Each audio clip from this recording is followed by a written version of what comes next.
সকালেই দেখো ঘুম থেকে উঠেই বাসি-টাসি কাজ সেরে এখন দেখো ঘরটাও মুছে নিলাম। আর বাইরেটাও একটু মুছলাম। আর এদিকে বাসন ধোয়া হয়ে গেছে। সকালবেলার জল এত ঠান্ডা যে মানে কাঁপতে কাঁপতে বাসন ধুতে হয় এমন অবস্থা। আর জল তো আমাদের বাড়িতে তো আর কল নেই, তো ঠান্ডা জলেই সব কিছু করতে হয়। এই যে দেখো এটা কিন্তু ঠান্ডা জল, এটা কিন্তু গরম জল নয়। জানি না কবে যে একটা কল করতে পারবো। তো যাই হোক দেখো এদিকে কলে জলও চলে এসছে। তো জলটা এখন আস্তে আস্তে এই জাস্ট এলো, সেই জন্য একদম আস্তে আস্তে পড়ছে। তো এরপরে বেরিয়েছি দেখো পুজো দিতে যাচ্ছি, সেই জন্যই রেডি হয়েছি। হালকা পাতলাভাবে একটা সুতির ছাপা শাড়ি পরেছি। আর তোমাদের দাদাভাই ওই যে দেখতে পেলে। তো চলো যাওয়া যাক। আর এদিকে দেখো এই পুকুরটার দিকে একবার তাকিয়ে দেখো, মনে হচ্ছে যেন জলটা আমাদেরকে গিলে খেতে আসছে, এত ঠান্ডা লাগছিল আমার। তো তবুও দেখো সাইডে আমি জড়িয়ে নিয়েছিলাম, বাতাসটা খুবই লাগছিল। তো চলো এদিকে পুজো দিতেও দেখো চলে এসেছি মন্দিরে। তো চলো ইন্ট্রোটা দিয়ে দিই। Hello friends, good morning. কেমন আছো তোমরা সবাই? আশা করছি সবাই খুব খুব ভালো আছো, আমরাও খুব ভালো আছি। Welcome back to my channel Hena lifestyle. আমার ভিডিও তোমাদের সবাইকে অনেক অনেক ওয়েলকাম জানাই। আজকের একটা নতুন ভিডিও নিয়ে তোমাদের সামনে এলাম। তো বন্ধুরা আজকে দেখো মানে কি বলবো, একদম আলাদা রকম বাইরে বেরিয়ে ভিডিও হচ্ছে। তো সকালবেলা সেরকমভাবে আমি তো বাইরের দিকে বেরোইও না। তো দেখো এদিকে হচ্ছে আমি পুজো দিতে এসেছি। আর এখানে একটা কিউট বাচ্চাকে শুইয়ে রেখেছে, ঠাকুরের মন্দিরে শুইয়ে রেখেছে। তো ওকে আমি দেখাবো, আমার দিকেই তাকিয়ে আছে আর আমাকে দেখে এত হাসছে কি বলবো। আর যখন হাসছিল না তোমাদের দাদাভাই তখন ভিডিওটা করেনি। তো যাই হোক, তোমাদেরকেও সকালবেলায় ঠাকুরের শিব বাবার দর্শনটা করিয়েই দিলাম। তো তোমরাও সবাই ওখান থেকেই যে যেখানে আছো সেখান থেকেই প্রণাম করে নিও। তো এদিকে দেখো আমার পুজো এখন হচ্ছে, তো সেই জন্য আমি হাঁটু গেড়ে বসে আছি। আর ওইদিকে মাকে বলে এসেছি মা যেন ভাতটা বসিয়ে রাখে, কারণ একটু দেরি হয়ে গেছে। তো তোমাদের দাদাভাই আবার আমাকে বসিয়ে রেখে শিব মন্দিরে বসিয়ে রেখে আবার বাজার করতে যাবে, সেই জন্যই অনেকটাই দেরি হয়ে যাবে। তো সেই জন্য বললাম, মাকে বলে এসেছিলাম যে ভাতটা যেন বসিয়ে রাখে, না হলে অনেকটা দেরি হয়ে যাবে। আর কি জানো তো, রান্না করতে যদি আমার দেরি হয় না, আমার খুব বিরক্ত লাগে, মানে এতটাই বিরক্ত লাগে।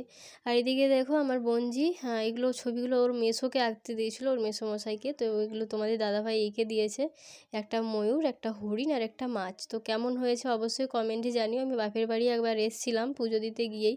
তো আমি সাইকেলের ওপরেই দেখো আমি দেখাচ্ছি, সাইকেলের মানে যে ঝাঁকি খাঁচাটা যে থাকে না, ওটাতে বুঝতে পারছো একবার দেখা গেল। তো ওখানেই আমি দেখাচ্ছি, দেখো সুন্দর ছবিগুলো হয়েছে। তো তারপরে দেখো আমরা বাজার টাজার সেরে চলে আসলাম। আর বেশি কিছু বাজার করিনি, কারণ মানে কি বলবো, নষ্ট হয়ে যাচ্ছে পাতা জিনিসগুলো। তো ওই পালং শাক, মাছ, টমেটো, আদা, রসুন, পেঁয়াজ, তারপরে একটা ফুলকপি, বাঁধাকপি আছে, আর ধনেপাতা। এগুলো তো ধনেপাতাটা তো প্রতিদিনই লাগে। তো আর এইদিকে দেখো একটা বাঁধাকপি আছে, আর আলুও নেওয়া হয়েছে। তো চলো এরপর ঝটপট রান্নাটা করে নিই। বলতে বলতে দেখো মাছটাও কিন্তু ভাজা হয়ে গেছে, 4 পিস মাছ হয়েছে আজকে।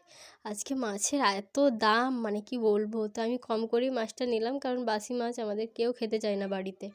তো আজকের দিনটা হবে সেই জন্যই কম করে নিলাম। আর আমি গ্যাসে রান্না করিনি, এখন উনুনেই রান্না করছি, যেহেতু শীতকাল আর অনেকগুলো না মানে জ্বালানি আছে, সেই জন্যে ভাবলাম যে উনুনেই এখন রান্না করি। তো এটা হচ্ছে মাছটা রান্না করব, ধনেপাতা আরে বেটে রেখেছি, ফুলকপি আলু ভাজা করব। এদিকে বাঁধাকপিটা না একটু মানে ইয়ে হয়ে গেছে, কালো কালো হয়ে গেছে, একটু লেগে গিয়েছিলো। এদিকে দেখো মাছটা হয়েছে সর্ষে বাটা দিয়ে, আর এদিকে হয়েছে আলু আর ফুলকপি ভাজা। তো চলো দেখতে থাকো। গুড ইভিনিং বন্ধুরা। তো এখন বাজে হচ্ছে, দাঁড়াও দেখি, এখন বাজে হচ্ছে 4:30।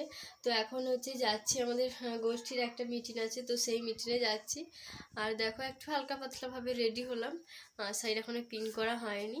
তো চলো এরপরে যাই একবার। তোমাদের সাথে অনেকক্ষণ কি দুপুর থেকে কথা বলা হয়নি, সেই জন্য ভাবলাম যে একটু কথা বলেই যাই। তো আবার এসে সন্ধ্যাবেলায় কথা বলবো। তো চলো আমি ফোন নিয়ে যাচ্ছি না, ফোনটা একদমই চার্জ নেই। তোমাদের দাদাভাইকে চার্জে দিতে বলেছিলাম, দেয়নি। তো আমাকে ফোনটা চার্জে দিয়েই যেতে হবে, লাল হয়ে গেছে একদম। তো চলো ফোনটা চার্জে দিয়ে যাব, কিছু ভিডিও করতে পারবো না। তো চল আবার পরে এসে দেখা করছি। না কে রে, কে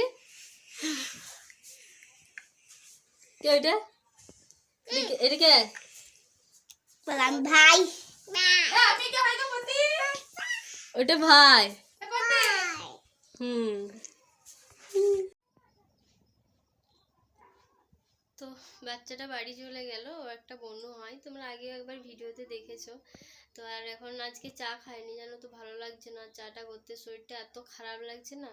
তো তারপরে সকাল থেকে উপোস দিয়েছিলাম প্রায় 12টা পর্যন্ত, 12টার 11:30টার সময় বাড়ি এসেছি। তো অনেকটা দেরি হয়ে গেছিলো, আর আমার মানে সকাল দিকে না এতটা উপোস করে থাকা যাবে না এতটা। এখন অন্তত, আগে তো থেকে যেতাম, কিন্তু এখন আর থাকতে পারছি না, জানি না কেন। উপোস উপোস করে দেবো, কিন্তু হচ্ছে পরে অসুবিধা হচ্ছে এরকম। তো শরীরটা সেই জন্যই খারাপ লাগছে। আর তোমাদের দাদা ভাই আর হচ্ছে মা, মানে শাশুড়ি মা, ওরা একটু বাজারে গেল, একটু দরকার আছে সেই জন্য গেল, আর আমি একা বসে আছি ঘরের মধ্যে। তো সেই জন্যই ভাবলাম তোমাদের সাথে একটু গল্প করে নিই। আর মা আটা মেখে দিয়ে গেছে, রুটি হবে। তো সেই জন্যই আমাকে বলছিল করতে, বাট আমি মায়ের মতো রুটি বানাতে পারি না, সেই জন্য আমি করিনি। মাই ভালো পারে, পরোটা বানাবে হয়তো। তো যাই হোক, রাতে পরোটা খাবো। খেতে কে না ভালোবাসে, কিন্তু বানাতে পারি না, আর এই ঠান্ডাতে তো বানাবোই না। তোমাদের মানে মা না থাকলে তোমাদের দাদাভাইকে আমাকে করে দিতে হয়, যেমনটা পারি আমি করে দিই, কারণ আমি রুটিটা বেলতে পারি, ঠিক গোল হয়, অনেক কষ্ট করে গোল করতে পারি, কিন্তু পরোটা আমি একদম বেলতে পারি না, একদমই না। তো শিখে নিতে হবে এরপরে।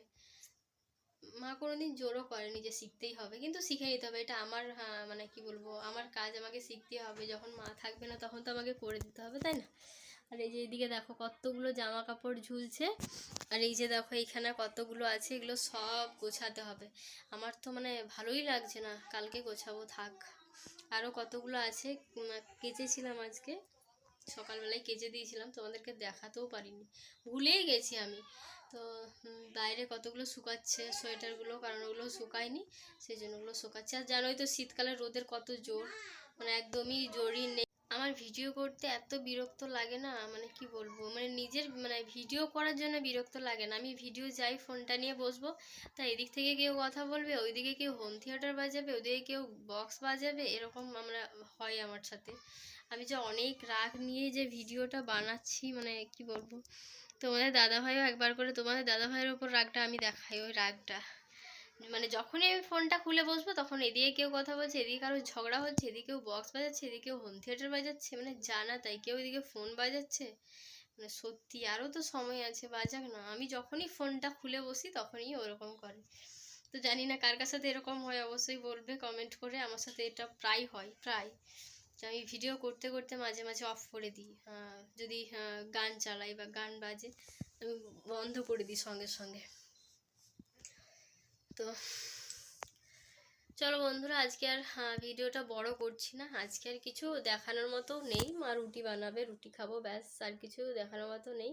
আর ফোনটা, আমি হাতটা এত ব্যথা করছিলাম, তার জন্য ফোনটা হাতটা সরিয়ে নিলাম, তার জন্য একটু ক্যামেরাটা নড়েও গেল।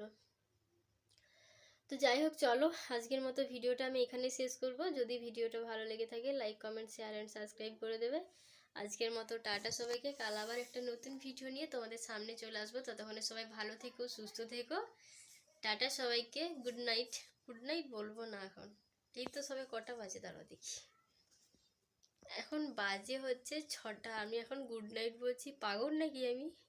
তো যাই হোক, চলো টাটা সবাইকে।